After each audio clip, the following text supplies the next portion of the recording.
Bonjour à tous, voici la capsule vidéo sur le chapitre de l'atome à l'espèce chimique. Nous allons tout d'abord commencer par les rappels du collège.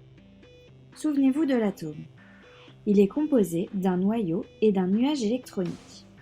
Ce noyau contient des protons et des neutrons.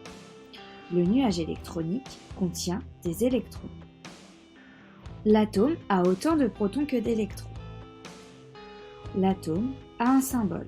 Par exemple, l'hydrogène, son symbole est H.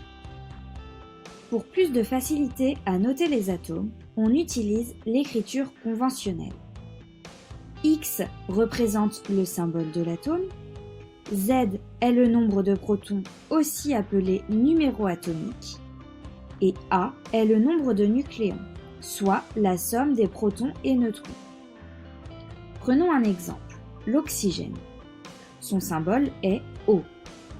L'oxygène contient 8 protons et 16 nucléons. Pour mieux comprendre, définissons l'espèce chimique. Une espèce chimique est constituée d'un nombre très élevé d'entités chimiques identiques à l'échelle microscopique. Les entités chimiques peuvent être des atomes, des ions ou des molécules. Comme dit précédemment, l'atome est électriquement neutre. Il contient autant de protons que d'électrons. L'électron a une charge électrique négative, qui s'exprime en coulomb. Le proton a une charge électrique positive et le neutron a une charge électrique neutre, c'est-à-dire égale à 0 coulomb. Parlons ensuite de la masse de l'atome. Elle est concentrée dans le noyau. L'atome est essentiellement constitué de vide. Maintenant, passons aux ions. Un ion est un atome qui perd ou gagne des électrons.